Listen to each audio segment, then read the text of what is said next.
Hello everyone, how are you all doing? I hope all of you are doing great. So in this video we will see part 2 of chapter number 1. इसमें हम chapter को finish कर लेंगे. Class 8th new NCERT social science exploring society India and beyond का ये chapter है. As you can see here ये theme A India and the world land and the people, इसका चैप्टर 1 हम देख रहे हैं. सो आई होप इसका फर्स्ट पार्ट आप लोगों ने देखा है. अगर नहीं देखा है so please go through the links given in the description box. चलिए बचा हुआ part natural resources and there uses का कंप्लीट कर लेते हैं और एक लास्ट पार्ट और इसका मैं बना दूंगी जिसमें एक्स्ट्रा नोट समरी वगैरह हम देख लेंगे. ओके चलिए बचा हुआ पार्ट देख लेते हैं. सो द नेचुरल रिसोर्सेज कर्स, अब इसका मतलब क्या है? So having abundant natural resources does not guarantee economic prosperity.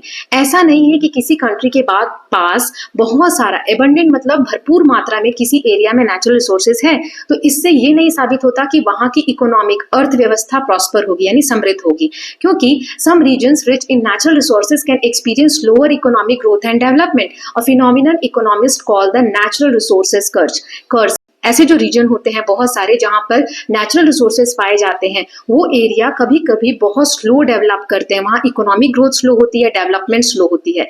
इसीलिए जो इकोनॉमिस्ट हैं ऐसे एरिया को नेचुरल रिसोर्सेज कर्स या फिर पैराडॉक्स ऑफ प्लेंटी कहा जाता है.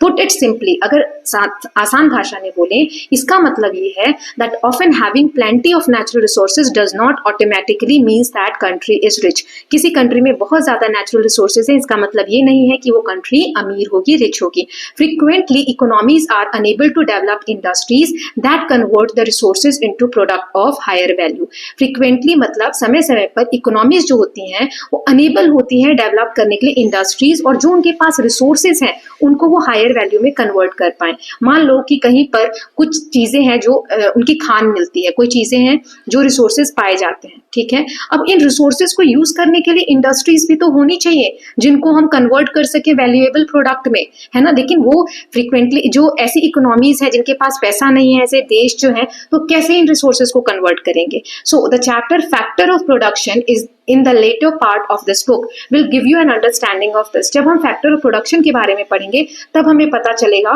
कि किसी भी जगह पर रिसोर्सेज तो हैं लेकिन कैसे इकोनॉमिकली प्रॉस्पर हो सकता है वो डिपेंड करता है फैक्टर्स ऑफ प्रोडक्शन पे कि वहां का फैक्टर ऑफ प्रोडक्शन क्या है. इसमें बहुत सारी चीजें आ जाती है कि उस जगह पर लैंड, अगर मान लो जैसे कि आप सुनते होंगे कि चाइना का बना हुआ प्रोडक्ट है. सो चाइना में लेबर बहुत सस्ता है. अगर वहां पर लेबर सस्ता है, लेबर को मान लो कि 100 रुपए पूरे दिन के मिल रहे हैं काम करने के पर डे. मान लो कि कोई कंट्री है, मान लो जर्मनी का एग्जांपल ले लिया या यूरोप की कोई भी कंट्री है, इनको कार बनानी है तो कार का मटेरियल ये अलग अलग जगह से ले लेंगे और उसको चाइना में लेकर जाएंगे और कार असेंबल कर लेंगे, ठीक है. यहाँ पर वो लोग कार बनाना शुरू कर देंगे क्योंकि यहाँ पर लेबर क्या है, सस्ता है, काम यहाँ पर करवाने के पैसे कम लगेंगे, इसीलिए लेबर का कॉस्ट कम लगेगा. तो बहुत सारी चीजें डिपेंड करती हैं कि कहाँ पर इंडस्ट्रीज बनेंगी. इन्हीं को हम फैक्टर्स ऑफ प्रोडक्शन कहते हैं. ऐसा नहीं है कि कहीं पर कोई चीज ज्यादा है तो वो बहुत ज्यादा इकोनॉमिकली प्रॉस्पर हो जाएगा, ठीक है.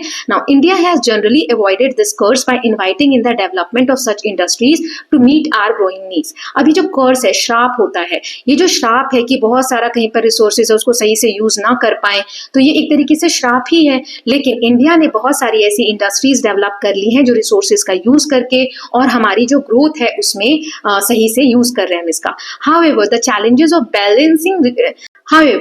challenge of balancing resource extraction, resources जो हैं वो एक्सट्रैक्ट किस मात्रा में हम कर रहे हैं, जमीन के अंदर से निकाल कितनी मात्रा में रहे हैं, इससे एक सस्टेनेबल तरीके से हम यूज कर रहे हैं कि नहीं, ये एक चैलेंज हमेशा बना रहता है. ऐसा नहीं कि आज ही हम सब खत्म कर दें और आने वाली जनरेशन के लिए हम कुछ छोड़े ही नहीं, है ना. So understanding and managing natural resources is a valuable starting point, but human knowledge, good governance and strategic planning determine whether they become lasting benefit और टेम्पररी विंडफॉल. इसका मतलब ये है अगर मनुष्य अपना दिमाग ना लगाए, अब उसको अच्छे से गवर्नेंस, अच्छे से एडमिनिस्ट्रेशन ना किया जाए, प्लानिंग सही से ना की जाए तो ये जो रिसोर्सेज हैं ये ज्यादा समय तक लास्ट नहीं करेंगे, तुरंत खत्म हो जाएंगे. आज तो हमें ऐसे दिखेगा कि हमारी इकोनॉमी बहुत ग्रो कर रही है क्योंकि हम सारा जो रिसोर्सेज है उसको कुछ सोच समझ नहीं रहे, एक्सट्रैक्ट किए जा रहे हैं, लेकिन फ्यूचर के लिए नहीं सोच रहे. तो सस्टेनेबल यूज करना बहुत जरूरी है, ठीक है. तो ये कब हो सकता है, जब ह्यूमन अपने नॉलेज का यूज करे, अच्छे से गवर्नेंस करे, प्लानिंग करके चीजों को यूज करे, ठीक, नाउ नेक्स्ट देखते हैं। So responsible and wise use of natural resources. अभी मैंने आपको बताया रिस्पॉन्सिबल तरीके से, वाइज यानी बहुत बुद्धिमानी से हमें नेचुरल रिसोर्सेज का यूज करना चाहिए। स्टीवॉर्डशिप, अब ये क्या होता है, चलिए आगे जानते हैं। Sustaining life on earth requires that we respect nature and use natural resources in a way that enables the restoration and regeneration of renewable resources and the responsible and judicious use of non renewable ones. ऐसे resources जो renewable हैं, जो renew हो सकते हैं, उनको हम इस तरीके से यूज करें कि उसको रीस्टोर होने में टाइम मिल जाए, रीजनरेट होने का टाइम मिल जाए। मान लो जंगल क्या है, रिन्यूएबल है, जंगल अगर हम काट देते हैं तो रिन्यू हो जाएंगे, फिर से पेड़ लग जाएंगे, लेकिन इतनी जल्दी काट दोगे, पेड़ को ग्रो होने में टाइम भी तो लगता है। एक बीज लगाओगे, छोटा पौधा बनेगा, फिर एक बड़ा पेड़ होने में 5-7 साल का तो समय लगेगा ना। लेकिन इतने बड़े एरिया को मान लो हमने जंगल काट दिए, अब इस एरिया में एकदम से तो पेड़ लगेंगे नहीं, कुछ समय लगेगा। सो इसीलिए रीजनरेट होने का टाइम देना चाहिए, रिन्यू होने का टाइम देना चाहिए रिन्यूएबल रिसोर्सेज के केस में। और जो नॉन रिन्यूएबल है, जिनको हम यूज कर ले और वो खत्म ही हो जाने वाले, जैसे पेट्रोल का एग्जाम्पल ले लो, तो इसको हम सही तरीके से, रिस्पॉन्सिबल तरीके से यूज कर सकते हैं, जुडिशियस तरीके से। जैसे इलेक्ट्रॉनिक व्हीकल के बारे में हमने पढ़ा था, आजकल नई व्हीकल आने लगी हैं जो इलेक्ट्रिसिटी से चलती हैं, अगर वो भी हम साथ साथ यूज करें, कहीं दूर जा रहे हैं तो एक ही घर के व्यक्ति एक ही जगह पर जा रहे हैं तो 4 कार लेकर जा रहे हैं, तो उसकी जगह अगर हम एक कार यूज कर ले, कार पुलिंग, पब्लिक ट्रांसपोर्ट, बस वगैरह का यूज करें, तो हम पेट्रोल को सही तरीके से यूज कर सकते हैं, रिस्पॉन्सिबल तरीके से, जुडिशियसली यूज कर सकते हैं, right. So scientist studying these aspects have warned that irresponsible treatment of natural resources has led to pollution, biodiversity loss and climate change। हम irresponsible तरीके से जो natural resources का यूज कर रहे हैं, अंधाधुंध यूज कर रहे हैं, इसकी वजह से pollution हुआ है, जैसे मैंने अभी कार का एग्जांपल दिया। बायोडाइवर्सिटी का लॉस हो रहा है, जंगल आपने काट दिए इतने सारे, तो यहाँ पर जो बायोडाइवर्सिटी थी, जो जीव जंतु थे, उनका हैबिटेट गया, घर गया, है ना। और ये पेड़ ग्रो होने में टाइम लगेगा, तो क्या हो रहा है, बायोडाइवर्सिटी का लॉस हो रहा है, जिसका मतलब होता है decline in variety of life on अर्थ। जो अर्थ पे जीव है, जीवन है, उसमें कमी आना। फिर क्लाइमेट चेंज हो रहा है ना। आजकल आप देखते हैं गर्मी कितनी ज्यादा होने लगी है, या जो ग्लेशियर्स हैं जहाँ पे बर्फ हमेशा जमी रहती है वो पिघलने लगी है, तो इसका कारण क्या है, climate change, which has been taken place at an increase pace in recent year. आजकल के जो कुछ सालों से जो क्लाइमेट चेंज वगैरह है या पोल्यूशन है, बहुत तेजी से, पेस मतलब होता है स्पीड, बहुत तेजी से बढ़ती चली जा रही है, राइट। नाउ नेक्स्ट देख लेते हैं। So restoration and regeneration of renewable resources. अब कैसे जो रिन्यूएबल रिसोर्सेज हैं, अभी हमने 2 पॉइंट समझे कि कैसे हम रीस्टोर होने वाली जो रिसोर्सेज हैं या रीजनरेट होने वाली जो रिसोर्सेज हैं उसको कैसे यूज करें। सो 2 एग्जांपल यहाँ पे दिए हैं, how we are pushing the use of natural resources beyond their capacity to regenerate. अब रीजनरेट होने, जैसे अभी मैंने जंगल का एग्जांपल दिया, उसको जनरेट होने में टाइम लगेगा, लेकिन हम उसकी कैपेसिटी से ज्यादा उसको यूज कर रहे हैं।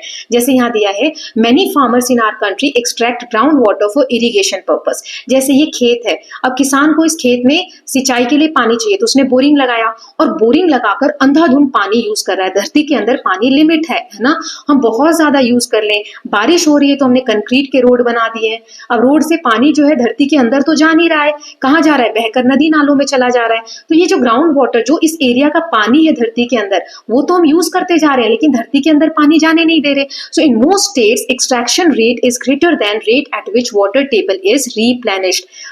बहुत सारे ऐसे स्टेट्स हैं जहां पर ये पानी यूज ज्यादा किया जा रहा है, ग्रेटर मात्रा में, मतलब बड़ी मात्रा में यूज किया जा रहा है, जो कि वाटर टेबल के रीप्लेनिश, मतलब वाटर टेबल फिर से कब फिल होगा उस रेट से बहुत ज्यादा है। Over time this deficit build up leading to a higher cost of extraction of ground water and eventually to its unavailability. अब यही धीरे धीरे बढ़ते बढ़ते ये समस्या खत्म बहुत ज्यादा बढ़ जाएगी। ग्राउंड वाटर मतलब जमीन के अंदर जो पानी इस लेवल पे था, मान लो यहाँ तक बोरिंग किया, पानी मिल जाता था, अब वो यहाँ तक पहुंच जाएगा, तो बोरिंग को डीप करवाने का और ज्यादा पैसा लगेगा, है ना, हायर कॉस्ट लगने लगेगा, और धीरे धीरे ये पानी का जो लेवल है और नीचे जाते जाते एक समय ऐसा आएगा कि इवेंचुअली टू इट्स अनअवेलेबिलिटी, की पानी मिल ही नहीं रहा है, right? So it has been predicted that many of our growing cities will run out of groundwater soon।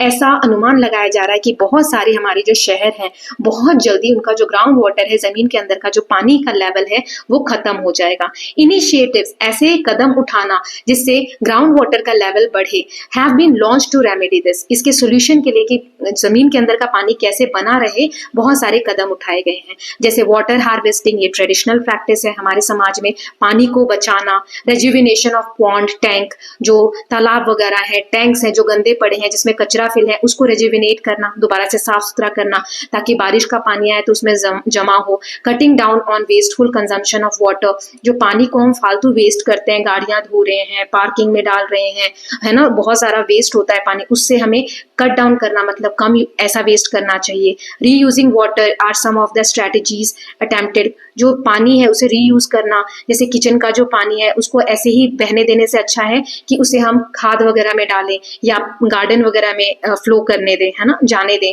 तो इससे हम वाटर को रीयूज कर सकते हैं और सही से यूज कर सकते हैं। Now next is similarly the improper use of chemical fertilizer and pesticide has led to soil degradation. बहुत ज्यादा खाद, कीटनाशक जो इस तरीके से हम खेतों में यूज कर रहे हैं, इससे मिट्टी की जो क्वालिटी है वो डिग्रेड हो गई है, खराब हो गई है। Traditional farming practices considered soil to be a part of mother earth. जो ट्रेडिशनल पुराना तरीका था जिसमें खाद वगैरह यूज नहीं की जाती थी इस तरीके की, उसमें हम सॉइल को, जो धरती माता है उसका एक पार्ट समझते थे। जैसे गाय का जो गोबर होता है उसको खाद की तरह यूज कर लिया, नेचुरल फर्टिलाइजर। मल्चिंग, जैसे पेड़ पौधे या जो चीजें हैं, घास फूस, वो सड़ जाती है, उसको यूज कर लिया। मल्टी क्रॉपिंग, एक ही खेत में 2 तरह की फसल उगा दी, इससे सॉइल एनरिच होती थी। एनेबल होलिस्टिक सॉइल मैनेजमेंट, तो पहले इन सब तरीकों से सॉइल मैनेजमेंट किया जाता था। We must learn from these practices and apply them in our current situation to prevent further degradation. Soil की क्वालिटी जो डिग्रेड हो गई है, खराब हो गई है, उसको और ज्यादा ना होने दे, प्रिवेंट करने का ये एक तरीका है कि हम ये जो प्रैक्टिस पुरानी है, जो ट्रेडिशनल प्रैक्टिसेस हैं, उनको हम यूज करें। We need to replenish and rejuvenate our soil. इस तरीके से हम अपनी मिट्टी को रिप्लेनिश कर सकते हैं, दोबारा से रिन्यू जैसा कर सकते हैं और दोबारा से उसको, उसकी जो क्वालिटी है उसको रीजनरेट होने में मदद कर सकते हैं। ओके, नाउ अब दूसरा जो हमने पढ़ा, over exploitation of ground water, a caselet from Punjab. Punjab जो एक स्टेट है, वहां से कैसे ग्राउंड वाटर, धरती के नीचे का जो पानी है, उसका बहुत ज्यादा ओवर एक्सप्लॉइटेशन, एक तो होता है कि हम यूज कर रहे हैं नॉर्मली, एक होता है ओवर यूज कर रहे हैं। तो पंजाब का एक केस यहाँ पे दिया है। A crisis has unfolded in fertile plains of Punjab where ground water resources have been severely depleted. Punjab एक फर्टाइल प्लेन, मतलब ऐसा एरिया है जहाँ पे बहुत ज्यादा उपज होती है, खेती होती है, वहां पर ग्राउंड रिसोर्सेज जो है पूरी तरीके से खत्म हो गए हैं।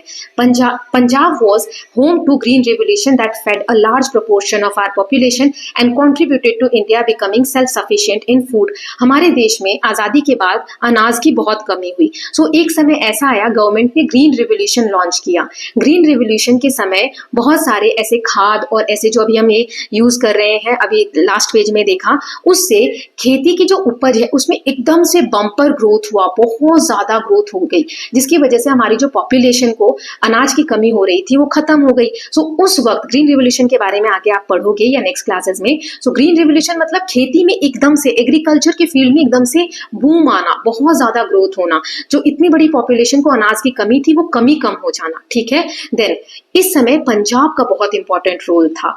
टुडे द सेम स्टेट, आज के समय में यही स्टेट पंजाब, जो एक समय ग्रीन रिवोल्यूशन का बहुत इंपॉर्टेंट प्लेयर था, इश्यूज ऑफ सस्टेनेबिलिटी, अब वहां पर प्रॉब्लम्स फेस हो रहे हैं। कैसे? सस्टेनेबिलिटी के, nature has been exploited beyond regeneration.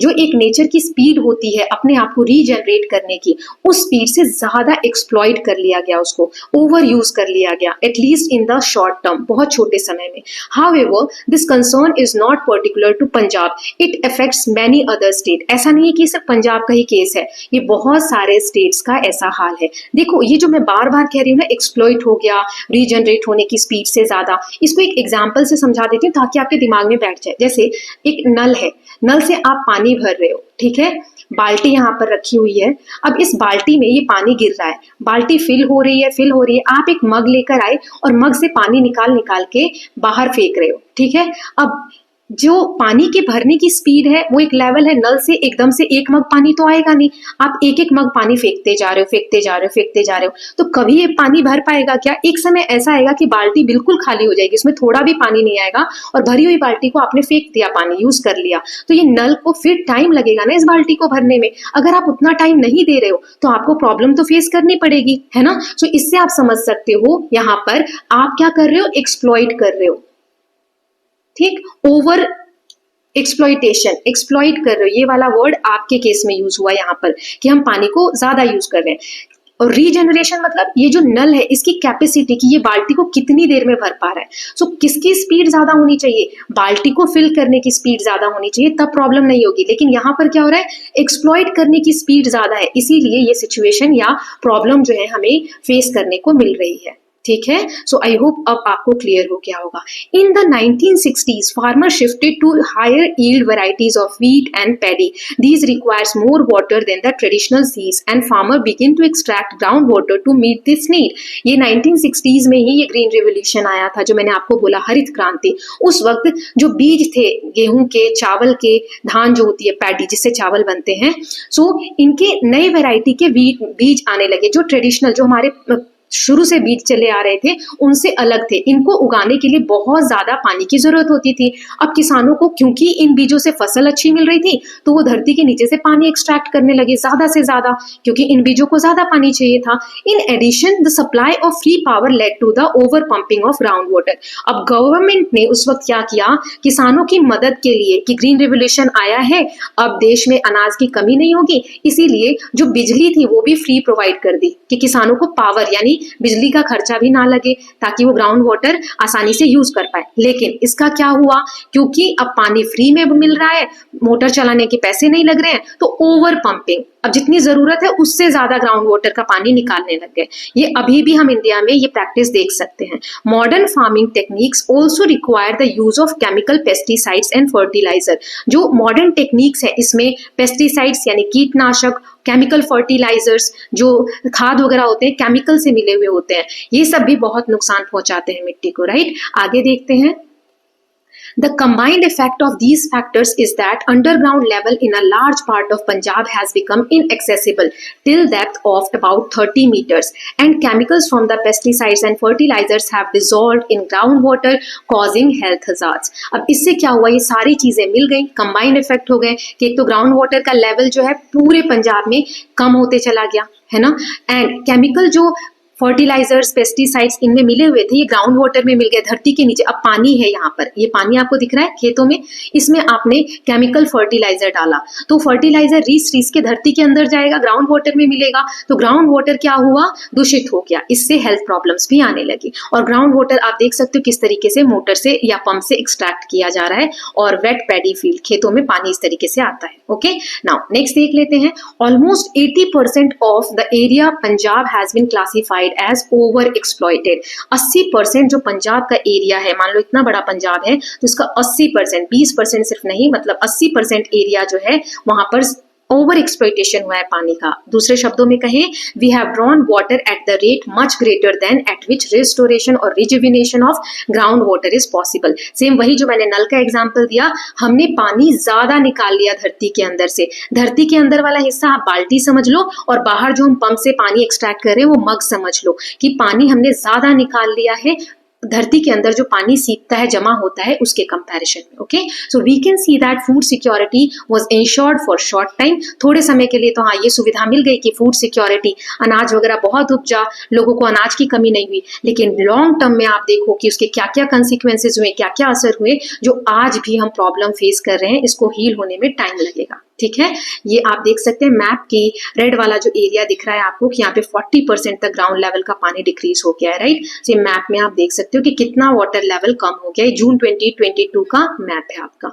Now यहाँ पर एक इमेज दिया गया है, let us just see this. So ये है जैसलमेर फोर्ट, ये जैसलमेर का किला है राजस्थान का। यहाँ पर मड स्ट्रक्चर, मिट्टी का बना हुआ स्ट्रक्चर है, जिसे 12वीं शताब्दी में रिफर्बिश्ड कर दिया गया, सैंडस्टोन से बना दिया गया। पहले ये मिट्टी का पूरा स्ट्रक्चर था। ठीक है, नाउ आगे देखते हैं। So the case of cement, अब सीमेंट के बारे में पढ़ेंगे। आई होप चैप्टर अच्छा लग रहा होगा। Case of cement, we can not imagine life without cement. Cement के बिना आज के समय में हम अपनी लाइफ सोच भी नहीं सकते। हमारे हाउसेस, स्कूल, हॉस्पिटल, सारी बिल्डिंग, ब्रिज, रोड, एयरपोर्ट्स सब बनाने के लिए हमें सीमेंट चाहिए। Production of cement has been listed as one of the most polluting industry. Cement production जिन इंडस्ट्री में होता है वो सबसे ज्यादा पोल्यूशन क्रिएट करते हैं। Process of production releases fine dust that enters our lungs and those of animals, damaging them, settles on leaf of plant, decreasing their yield and cause soil and water pollution too. जिन industries में, जो industries होती हैं जहां पर cement production होता है, यहाँ से इतनी ज्यादा मात्रा में धूल निकलती है कि आसपास का जो एनवायरनमेंट है पूरा धूल धूल वाला रहता है। सांस लेने पर हमारे फेफड़ों तक, लंग्स तक जो है धूल जाती है, जिसकी वजह से हम सांस लेने में भी प्रॉब्लम फेस करते हैं और प्रॉब्लम्स होती हैं। एनिमल्स को भी ये प्रॉब्लम फेस करनी पड़ती है। पेड़ के जो पत्ते हैं उन पत्तों के ऊपर धूल जम जाती है। इसके कारण क्या होता है, हमने पढ़ा था कि पेड़ के जो पत्ते हैं ये फोटोसिंथेसिस, खाना बनाते हैं प्लांट के लिए, तो उस प्रोसेस में भी प्रॉब्लम आती है। सो सीपीसीबी यानी सेंट्रल पोल्यूशन कंट्रोल बोर्ड, इसे सीपीसीबी भी कहते हैं, इन्होंने गाइडलाइंस क्रिएट की फॉर सीमेंट फैक्ट्री कि इंश्योर करे कि पोल्यूशन को कम से कम किया जा सके या एलिमिनेट, खत्म किया जा सके। इन्होंने कुछ गाइडलाइंस बनाई। In addition there is a move toward creating alternative materials that reduce pollution, और कुछ ऐसे स्टेप्स भी सोचे जा रहे हैं, क्रिएट किए जा रहे हैं जिसमें सीमेंट की जगह कुछ हम अल्टरनेटिव उसका मटेरियल यूज कर सके।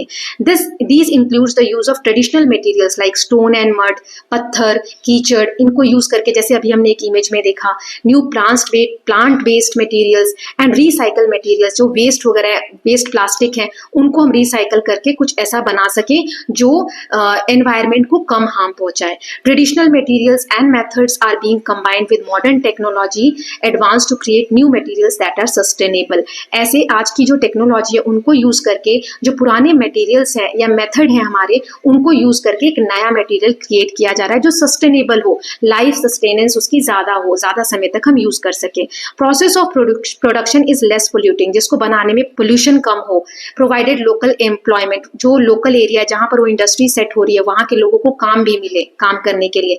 And design to keep in mind the climate of the place, किस उस जगह का क्लाइमेट कैसा है ये भी दिमाग में हमें रखना है इन मटेरियल्स को बनाने से पहले। ये एक आप इमेज देख सकते हैं, a community building in Auroville constructed by Auroville earth institute which holds the UNESCO chair for urban architecture. This modern building is made of mud using special technique. ये इतनी जो स्टाइलिश बिल्डिंग आपको दिख रही है पूरी जो है मड से बनाई गई है, मिट्टी से बनाई गई है। ठीक है, ये ऑरोविले ने कंस्ट्रक्ट किया है, इसको आप नेट पे सर्च करके भी देख सकते हैं। नाउ नेक्स्ट देख लेते हैं स्टूडेंट्स, यहाँ एक बॉक्स में दिया हुआ है, वृक्ष Ayurveda is an ancient Indian botanical science. ये इंडिया का प्राचीन एक साइंस है, विज्ञान है, जिसे वृक्ष आयुर्वेद कहते हैं। ये मेन फोकस करता है study and care of plants and trees. ये टर्म संस्कृत से आया है, वृक्ष मतलब होता है ट्री और आयुर्वेद मतलब होता है साइंस ऑफ लाइफ और हेल्थ। ये जो ट्रेडिशनल नॉलेज है, ये सिस्टम जो है dates back several millennia and were formalized in texts such as Surpala's Ayurveda around 10th century C. है तो ये बहुत पुराना, लेकिन टेक्स्ट में, किताबों में ये 10th सेंचुरी सी के अराउंड लिखा गया है। जैसे सुरपालास की किताब जो है वृक्ष आयुर्वेदा, उसमें ये एक एलाबोरेट रिकमेंडेशन है।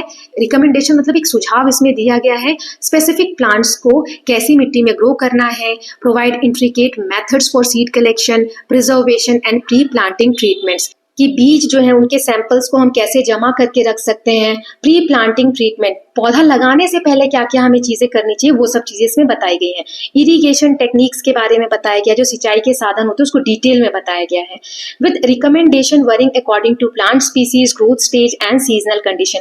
किस सीजन में कौन सा प्लांट लगेगा, किस प्लांट की वैरायटी क्या है, उसके अकॉर्डिंग इसमें बताया गया है। इट स्पेसिफाइज पेस्ट मैनेजमेंट, उसमें जो कीड़े लग जाते हैं प्लांट वगैरह पे, उसको कैसे मैनेज किया जाए, उसकी स्ट्रैटेजीज बताई गई है। Natural repellent and plants that should be grown together, कौन से प्लांट्स को साथ में लगाना चाहिए, ये सारी चीजें बताई गई हैं। This form of sustainable agriculture promotes practices like crop rotation, mixed cropping to maintain soil health. Soil की हेल्थ को मेंटेन रखने के लिए एक ही खेत में हम अलग अलग तरीके की मिक्स्ड क्रॉपिंग कर सकते हैं, अलग अलग तरीके की फसल लगा सकते हैं, या जैसे एक फसल लगाई उसके बाद जैसे ही वो फसल हटती है तो थोड़े समय बाद हम फिर से दूसरी क्रॉप लगा सकते हैं। सो वृक्ष Ayurveda also offers advice on proper method of प्लाइंग soil, की खेत को कैसे प्लाव करना है, जोतना कहाँ है, so as to retain soil moisture as well as facilitate the growth of living organism in the soil like fungi, bacteria and earthworm. किस तरीके से जो लिविंग ऑर्गेनिज्म है जो मिट्टी को और ज्यादा उपजाऊ बनाते हैं, जैसे कुछ बैक्टीरियाज होते हैं, अर्थवर्म जो केचुए वगैरह होते हैं, वो अर्थ में मतलब सॉइल में कैसे डेवलप हो, सॉइल का मॉइस्चर जो नमी है वो कैसे मेंटेन रह सके, ये सारा इस वृक्ष आयुर्वेद में बताया गया है। ओके, नाउ अब एक केस हमें सिक्किम का दिया हुआ है। सो पेमा का एक फैमिली फार्म है सिक्किम में, फेस डिक्लाइनिंग यील्ड, वहां पर उपज, यील्ड मतलब होता है उपज, वहां जो खेती हो रही है उसकी उपज में डिक्लाइन, कमी आ रही है, एंड माउंटिंग डेब्ट फ्रॉम एक्सपेंसिव केमिकल इनपुट, और ये जो केमिकल फर्टिलाइजर्स वगैरह है वो डाल के बहुत ज्यादा उनका कर्जा बढ़ता जा रहा है क्योंकि बहुत महंगे आते हैं। When the state government announced a policy to promote organic farming through the state, Pema's family decided to try it. वहाँ की जो सिक्किम की सरकार है उन्होंने कहा कि लोगों को ऑर्गेनिक फार्मिंग, जो हमारा प्राचीन समय से ट्रेडिशनल मेथड है खेती का, जैसे इसमें हमने देखा गाय के गोबर को यूज कर रहे हैं खाद के फॉर्म में, इस तरीके से अगर खेती लोग करेंगे तो गवर्नमेंट ने इसे प्रमोट करने के लिए कहा। तो इसमें पेमा की फैमिली तैयार होगी और उन्होंने डिसाइड किया कि हम ट्राई करेंगे। It was not an easy transition, ये करना इतना इजी नहीं था। Initially yields dropped as the soil was recovering from years of chemical use. शुरू में आप जब ऑर्गेनिक फार्मिंग करेंगे तो उपज और कम होने लग जाएगी। क्यों? क्योंकि सॉइल को रिकवर होने में टाइम लगेगा। इतने सालों से अपने केमिकल यूज किया है तो उसको टाइम तो लगेगा, राइट? आगे दिया हुआ है, the family switched to compost, prepare natural pest repellent using neem and garlic and started growing multiple crops across the year. अब उन्होंने फैमिली ने कंपोस्ट यानी खाद बनाने लगे, जो कीटनाशक वगैरह होते हैं वो लहसुन से और नीम के पत्तों से तैयार करने लग गए, है ना, और बहुत सारी क्रॉप्स, वो मल्टीपल क्रॉप्स लगाने लगे एक साल में। About 5 years, Pema's farm was thriving. 5 साल बाद उसकी जो खेती थी वो बहुत अच्छा वर्क कर रही थी।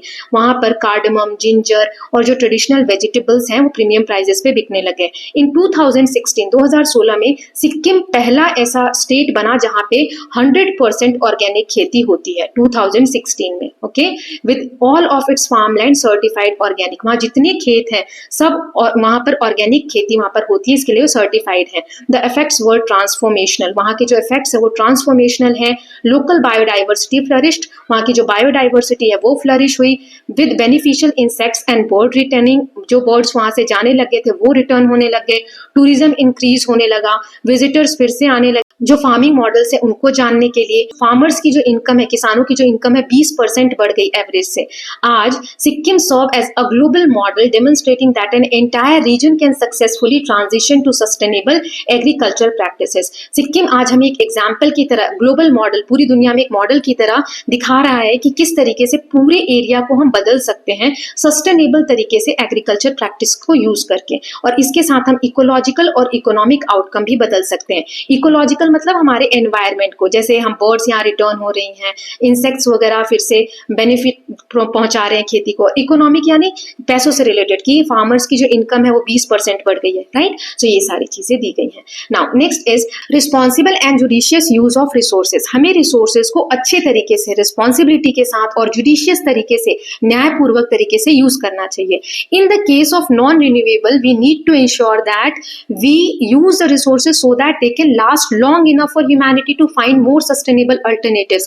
जैसे जो नॉन रिन्यूएबल रिसोर्सेज हैं, मैंने एग्जांपल दिया आपको पेट्रोल का। क्या हो कि इस तरीके से हम पेट्रोल यूज कर रहे हैं, थोड़े समय बाद, आज से 50 साल बाद मान लो पेट्रोल खत्म हो गया, तो आगे आने वाली जनरेशन को तो पता ही नहीं होगा ना कि पेट्रोल क्या चीज थी।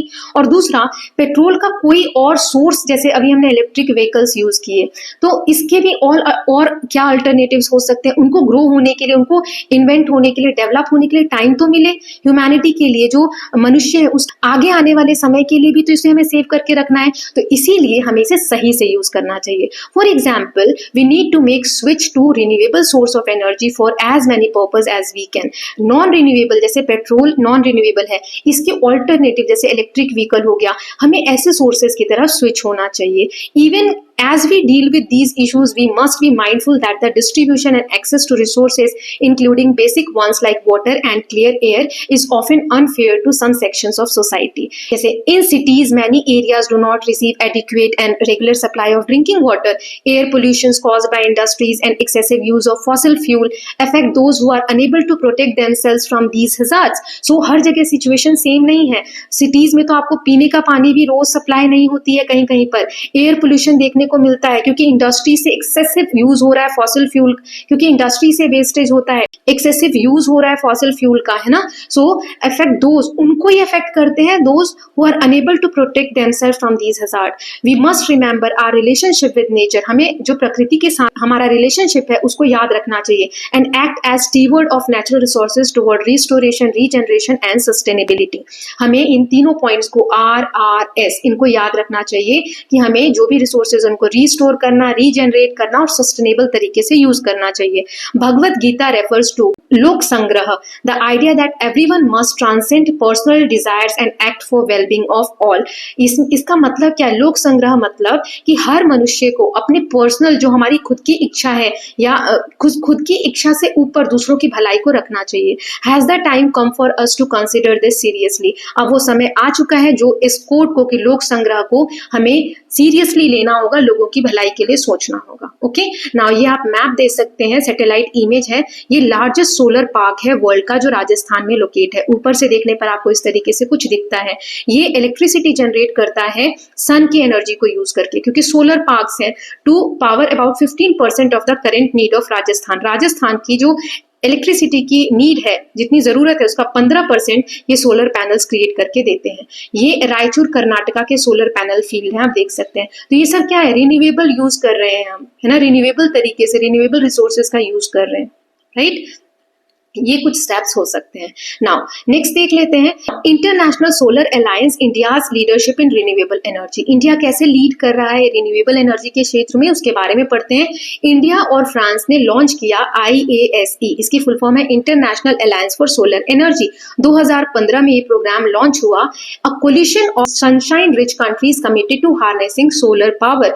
इसमें क्या कोलिशन किया गया? इन ग्रुप्स ने क्या डिस्कस किया कि ऐसी कंट्रीज जहां पे सनशाइन ज्यादा है, सूरज का प्रकाश ज्यादा है, वो सोलर पावर को हार्नेस करे, सोलर पावर को यूज करे। ये जो अलायंस है ये फोकस करते हैं countries blessed with abundant sunlight throughout the year, जिन कंट्रीज के पास पूरे साल सूरज का प्रकाश अच्छे से रहता है। India has help channel billions of dollars into solar projects across developing Nations, sharing technical expertise and creating affordable financing options. So India इसमें कैसे हेल्प कर रहा है? It channel billions of dollars, इस सोलर प्रोजेक्ट्स में बहुत सारे dollars invest कर रहा है अक्रॉस डेवलपिंग कंट्रीज, जो और डेवलपिंग कंट्रीज हैं उन कंट्रीज में।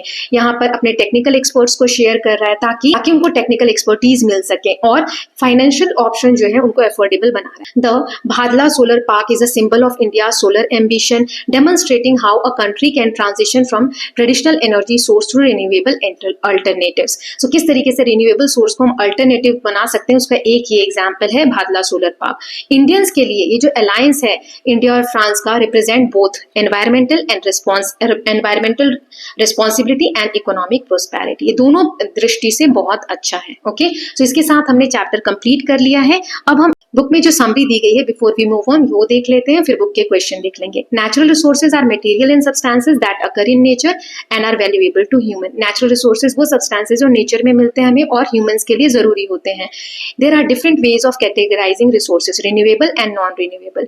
ये कैटेगरीज में हम बांट सकते हैं। रिसोर्सेज कर्स किसे कहते हैं? जब इट कैन बी ओवरकम, इसे हम ओवरकम कर सकते हैं अगर इन्वेस्टमेंट किया जाए टेक्नोलॉजी और स्किल्स के डेवलपमेंट में, तो रिसोर्सेज कर्स से हम ओवरकम कर सकते हैं। We need to become vigilant about the rate at which we use renewables so as to not to overexploit them. Judicious and wise use of non-renewables will enable stretching their use for a longer period of time. अगर हम सही से use करते हैं तो हम लंबे समय तक यूज कर सकते हैं रिसोर्सेज को। अब इसके क्वेश्चन एंड एक्टिविटीज देख लेते हैं। 5 ही क्वेश्चन है, एक एक करके देखेंगे। पहला है, यहाँ आंसर्स मैंने लिख दिए हैं। What is today a renewable resource non-renewable tomorrow? Describe some actions that can prevent this from happening. आज जो renewable है कल non-renewable कैसे बन सकता है, इसको हमें describe करना और इससे बच कैसे सकते हैं वो बताना है। So, a renewable resources can become non-renewable if it is overused or exploit beyond its capacity to regenerate. Example, cutting forest faster than trees can regrow या overdrawing of groundwater without allowing recharge. इसके action क्या है, कैसे prevent कर सकते हैं? Use resources in a sustainable way, replant trees and restore ecosystem, practice water conservation and rain water harvesting, wastage reduce करना और रिसाइकलिंग। ठीक है, नेक्स्ट क्वेश्चन देख लेते हैं। Name 5 ecosystem functions that serve human. कौन कौन से इकोसिस्टम के फंक्शन है जो ह्यूमन को सर्व करते हैं? ट्रीज हमें ऑक्सीजन देते हैं, फॉरेस्ट एंड वेटलैंड्स ये वाटर को प्यूरिफाई करते हैं, प्लांट की जो जड़ें हैं वो सॉइल इरोजन को प्रिवेंट करती हैं, बीज और इंसेक्ट जो है पॉलिनेशन में हेल्प करते हैं, इकोसिस्टम जो है हैबिटेट घर प्रोवाइड करता है एनिमल्स को जिससे कि बायोडाइवर्सिटी मेंटेन होती है। Then third question is what are renewable resources, क्या होते हैं ये, नॉन रिन्यूएबल से कैसे अलग है, and what can people do to ensure that renewable resources continue to be available for us and for future generation.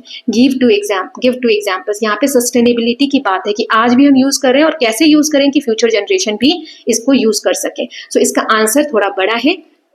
पहले लिखेंगे रिन्यूएबल रिसोर्सेज जिन्हें नेचुरली रीजनरेट किया जा सकता है, रिप्लेनिश किया जा सकता है, जैसे सनलाइट, वाटर एंड फॉरेस्ट। फिर है नॉन रिन्यूएबल, ठीक है, जैसे इनको मिलियन ईयर्स लगते हैं दोबारा से बनने में, रिप्लेस नहीं हो सकते क्विकली, जैसे कोल, पेट्रोलियम एंड नेचुरल गैस। दोनों में डिफरेंस क्या है? रिन्यूएबल जो है बार बार यूज कर सकते अगर सही से मैनेज करें तो, नॉन रिन्यूएबल एक बार यूज हो जाए तो फिर लंबे समय तक के लिए वो खत्म हो जाते हैं, मिलियन ईयर्स के लिए। कैसे इनकी अवेलेबिलिटी फ्यूचर में हो ये हमें इंश्योर करें। सो केयरफुली इनका यूज करें, ओवर यूज ना करें, ट्री प्लांट करें, फॉरेस्ट को प्रोटेक्ट करें। हमें शिफ्ट होना चाहिए सोलर एनर्जी, विंड एनर्जी और बाकी जो क्लीन एनर्जी के सोर्सेज हैं उनकी तरफ। रिड्यूस करना चाहिए वेस्टेज को और रिसाइकलिंग को एनकरेज करना चाहिए। एग्जाम्पल क्या है? जैसे सोलर एनर्जी को हम यूज कर सकते हैं कोल की जगह इलेक्ट्रिसिटी के लिए, अभी सोलर पैनल्स हमने देखे। प्रैक्टिस कर सकते हैं रिफॉरेस्टेशन को ताकि फॉरेस्ट जो है मेंटेन हो सके। ओके, नेक्स्ट क्वेश्चन देख लेते हैं। Identify cultural practices in your home and neighbourhood that point two mindfulness in the use of natural resources. कुछ ऐसे कल्चरल प्रैक्टिसेस हैं जो हम नेचुरल रिसोर्सेज को सही से यूज करने में हेल्प करते हैं, जैसे तुलसी की पूजा, पीपल ट्री की पूजा, बनियन ट्री, बरगद की पूजा करते हैं हम। फेस्टिवल जैसे पोंगल, ओणम, बिहू ये हम नेचर को थैंक करने के लिए करते हैं। अर्दन पॉट्स, मिट्टी के जो बर्तन होते हैं उनको हम यूज करते हैं पानी स्टोर करने के लिए, प्लास्टिक की बॉटल्स की जगह। Saving food and avoiding wastage during meals, community practice of water storage, rain harvesting, पानी को बचाना, ये सब प्रैक्टिसेस कुछ एग्जाम्पल्स हैं। Then last is what are some consideration to keep in mind in production of goods for our current use। Good production के लिए आज के समय में हम क्या क्या चीजें दिमाग में रख सकते हैं? सो यूज इको फ्रेंडली मेथड, जो इको एनवायरनमेंट को नुकसान ना पहुंचाए ऐसे मेथड यूज करो। पोल्यूशन को कम करो, रिड्यूस करो, कम से कम वेस्ट हो और रिसाइकल करना चाहिए। कंजर्वेशन में हमें ध्यान देना चाहिए नेचुरल रिसोर्सेज के और ओवर एक्सप्लॉइटेशन को अवॉइड करना चाहिए। लॉन्ग टर्म सस्टेनेबिलिटी पे ध्यान देना चाहिए, शॉर्ट टर्म प्रॉफिट पे नहीं। जैसे ग्रीन रिवोल्यूशन के केस में हमने देखा थोड़े समय के लिए तो अनाज पूरा पड़ा लेकिन बाद में बहुत ज्यादा नुकसान भी हुआ। बायोडाइवर्सिटी को प्रोटेक्ट करना है और हार्मिंग इकोसिस्टम, ऐसी कोई एक्टिविटी है जो इकोसिस्टम को हार्म करे तो उसे अवॉइड करना है। Okay, so with this students finally हमने चैप्टर 1 पूरी तरीके से कंप्लीट कर लिया है। अब एक और पार्ट इसका हम देखेंगे जिसमें मैं एक्स्ट्रा नोट, समरी वगैरह इसके बना दूंगी और वो हम फिर नेक्स्ट वीडियो में पूरी तरीके से चैप्टर खत्म हो जाएगा। लास्ट पार्ट थर्ड वाला देख लेंगे। सो 2 पार्ट्स में चैप्टर जो बुक की एक्सरसाइज थी वो हमने देख ली, चैप्टर को अच्छे से समझ लिया।